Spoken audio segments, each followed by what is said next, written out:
yang di Pertuan Agung Muhammad V, istrinya ke orang model luar negeri yang kontroversial.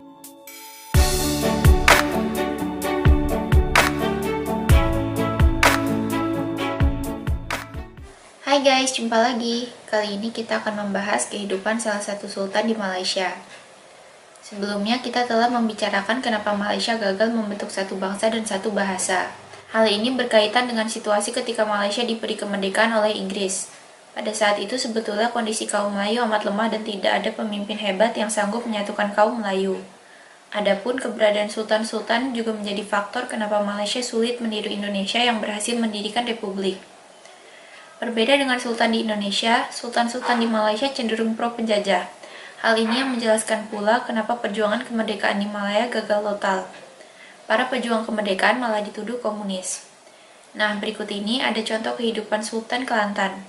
Kita orang Indonesia tentu akan terkejut. Kontroversi Oksana Fofodina, mantan istri Sultan Muhammad V dari Kelantan. Ketika Raja Kelantan Malaysia, Muhammad V, menikahi Ratu Kecantikan Moskow, hal ini menjadi kejutan besar untuk semua orang. Yang di Pertuan Agung Muhammad V adalah sultan yang kuat dan kaya, di mana orang-orang berpikir jika istrinya kemungkinan wanita bangsawan Malaysia, bukannya seorang model luar negeri yang kontroversial. Selain itu, usia keduanya yang berpaut 23 tahun, dengan Muhammad V 49 tahun dan Oksana 26 tahun, menciptakan citra negatif untuk Oksana jika ia menikahi sultan hanya untuk harta dan ketenaran semata. Untuk kasus yang belum pernah terjadi sebelumnya, Muhammad V adalah sultan pertama yang turun tahta pada 6 Januari 2019. Rumor beredar jika hal ini dilakukan oleh Muhammad V akibat tentangan kuat pihak kesultanan terhadap pernikahannya dengan Oksana. Meski Muhammad V telah mengorbankan segalanya, pernikahan itu hanya bertahan selama 1 tahun saja, sampai ia menendang Oksana yang hamil keluar dari istana. Oksana mampu memberikan seorang putra untuk sultan, namun Muhammad V justru memberinya talak 3. Tragisnya, media melaporkan jika sultan tidak pernah melihat putranya lagi. Jadi, siapakah sosok Oksana Fofodina? Kesalahan apa yang ia perbuat sampai Muhammad V menjatuhkan talak 3? Oksana Endrufna Fofodina lahir pada 10 Juli 1992 dari ayah seorang dokter ortopedi dan ibunya yang seorang model ketika ia masih muda. Oksana belajar bahasa Inggris dengan menghadiri sekolah musim panas Oxford dan mengejar gelar sarjana ekonomi di Universitas Ekonomi Rusia Plekhanov di Moskow. Disinilah ia akhirnya memperoleh gelar Master Management. Oksana berpartisipasi dalam pemilihan Miss Moskow dan memenangkan gelar Ratu Kecantikan Rusia pada tahun 2015. Suatu hari, ketika ia bekerja di stand jam tangan mahal, Oksana bertemu Muhammad V. Di tengah kerumunan, Sultan melihat sekilas Oksana yang tinggi dan tampak menakjubkan.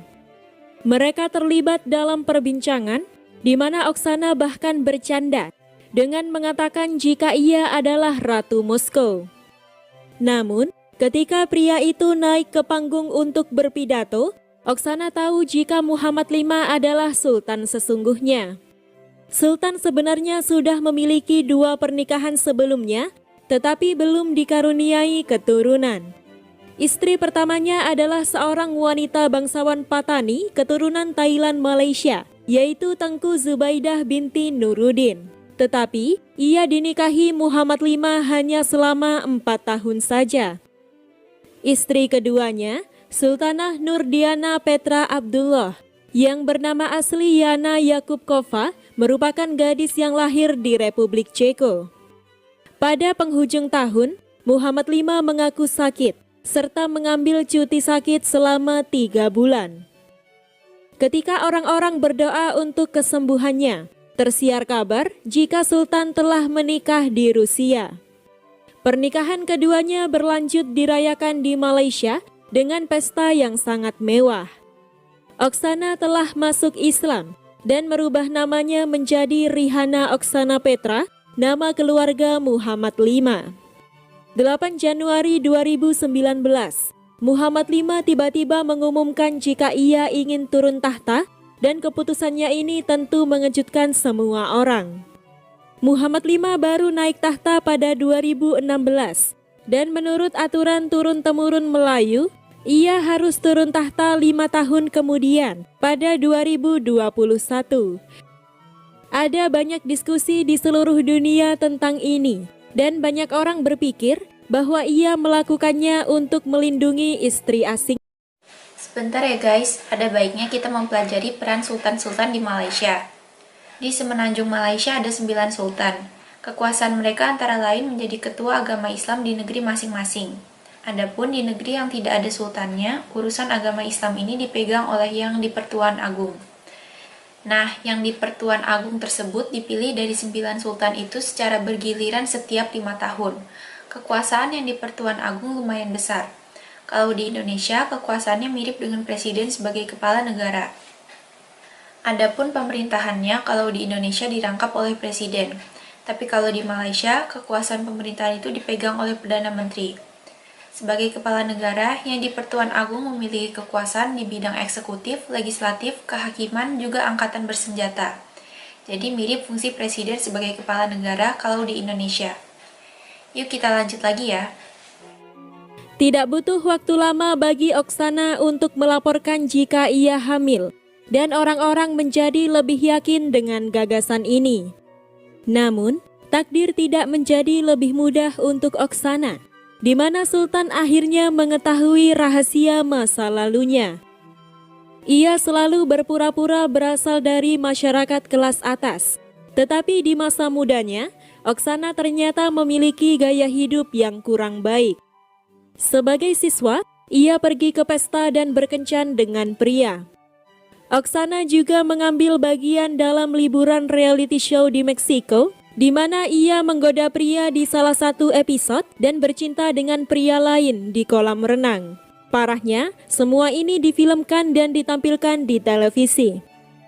Waktu syuting video ini terjadi tepat sebelum atau sesudah ia mengkonfirmasi hubungannya dengan Muhammad V. Skalanya sangat besar, sehingga Muhammad V tidak bisa menerima ini. Skandal Oksana akan sangat memalukan bagi keluarga bangsawan Muslim, dan mungkin ini menjadi alasan utama retaknya hubungan mereka. Menurut perhitungan masa kehamilan Oksana, Muhammad V bahkan mulai mempertanyakan apakah ayah kandung anak itu adalah dirinya sendiri. Pada bulan Mei, Oksana melahirkan seorang putra di Rusia, serta memposting di platform sosial media bahwa putranya Ismail Leon adalah raja masa depan Malaysia. Keluarga kesultanan tidak dapat membiarkan Oksana menekan Muhammad V dan meyakinkannya untuk tidak mengakui anak itu serta mengajukan cerai pada Oksana. Ibu muda itu tampak frustasi, di mana ia tidak bisa mengerti mengapa suaminya meninggalkannya dan putranya. Untuk meyakinkan publik jika bayi itu memang putra kandung Muhammad V, Oksana terus memposting foto putranya di internet dan membandingkan kesamaan antara ayah dan putranya. Namun, seluruh tindakannya ini tidak mampu menahan Muhammad V, di mana Sultan ingin segera bercerai dan Oksana harus pergi.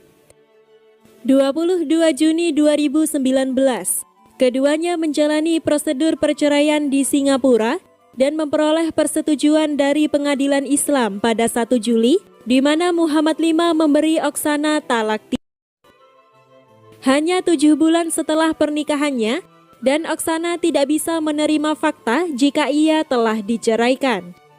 Oksana terus memposting di platform sosial medianya yang mengutuk tindakan Muhammad V dan pemerintah Malaysia. Pada akhirnya, pejabat Malaysia yang tidak tahan dengan kelakuan Oksana mengeluarkan pernyataan yang menyatakan jika mereka berulang kali mengundang Oksana untuk membawa anak itu tes DNA ayah, tetapi Oksana menolak mereka. Selain kejanggalan penolakan tes DNA, Oksana juga mengajukan permohonan cerai yang sangat berlebihan. Ia meminta tempat tinggal di London senilai 8 juta pound sterling, villa Moskow senilai 1,2 juta pound sterling, dan tunjangan bulanan sekitar 24.000 pound sterling untuk putranya. Belakangan ini, menurut teman-teman Oksana, meskipun Sultan memintanya untuk keluar dari Malaysia, nyatanya Muhammad V telah membayar tunjangan untuk Oksana dan putranya.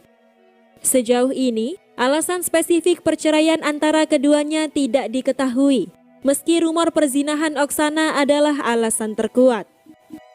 Selain itu, Oksana mulai mendapat ancaman dari seseorang rombongan Sultan, sampai ia harus membawa senjata untuk keselamatannya sendiri. Pada akhir tahun lalu, Oksana mengungkapkan jika ia akan memulai hidup baru dengan menjual cincin kawinnya. Oksana memutuskan pergi ke London dengan putranya, Ismail Leon Petra, yang kini berusia 3 tahun. Oksana adalah seorang ibu tunggal dan ia mendapat pekerjaan di sebuah perusahaan real estate sebagai seorang penasehat investasi. Jika kalian melihat foto-fotonya di Instagram, kalian akan tahu jika ia memiliki kehidupan yang glamor. Oksana sering berpergian ke resort, memakai pakaian bermerek mahal, dan seolah tidak kekurangan apapun. Putranya dikatakan sering bertanya tentang ayahnya, dan Oksana sangat gugup untuk menjawabnya. Kemudian, ia menulis di blognya sebagai berikut. Saya segera menunjukkan Leon di peta, di mana lokasi London dan Malaysia.